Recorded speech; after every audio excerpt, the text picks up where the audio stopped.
It has occurred to me that a lot of you don't know how to use a camera. Or, to be specific, a lot of you don't know how to film.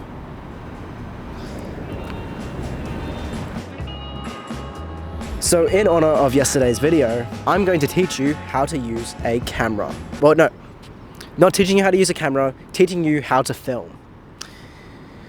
So let's get into it. So the first rule in film which you should consider is the composition. Now there are two sub-considerations within composition. The first one is the placement of the subject, and the second one is how close the camera is to the subject.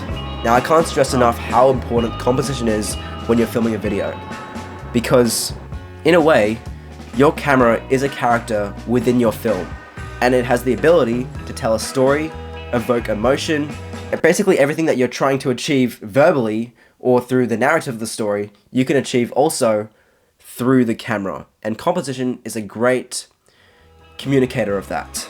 So now on to the second rule, which you should also consider, the lighting. Now, this is probably not the best spot to demonstrate lighting techniques, as I'd only be using natural flat lighting.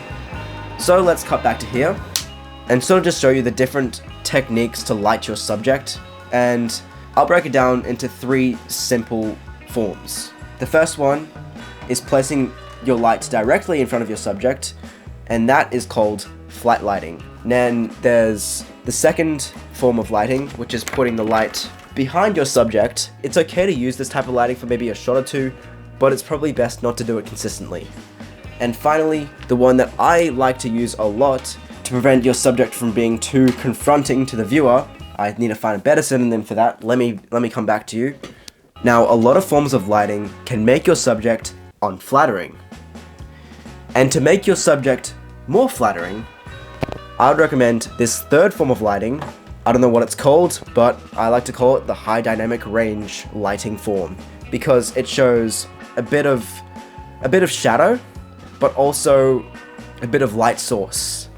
And in a way, that's more of like a realistic kind of lighting versus one that is directly on your face. But it all depends on what you're trying to communicate, because just like the camera, the lighting is also a character within your film or video. And it can also communicate a story, emotion, just like everything else. So think about that. Now I like to use this type of lighting for these kind of shots because it communicates more of a calmer feeling. I don't want you to feel really confronted by my shots. I should stop using that word. I don't think it's a suitable word. I don't want you to feel uncomfortable looking at these shots, and to make you as the viewer feel more comfortable, and using a light source that isn't so jarring is a great way to do that. So now on to the final rule, which you should consider when filming.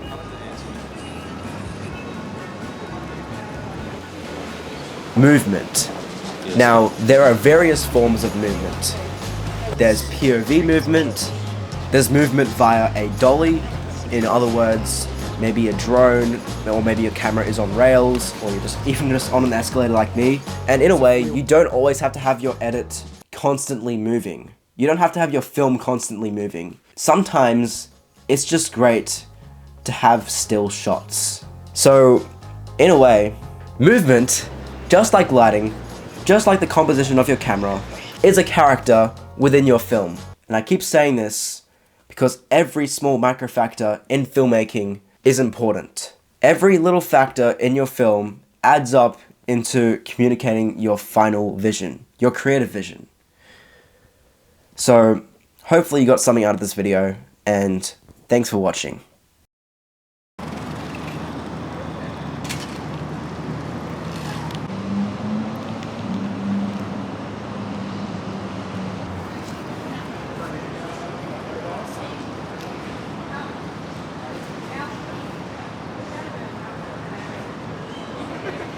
Surely I have like isolated. Yeah, so it's just like a complete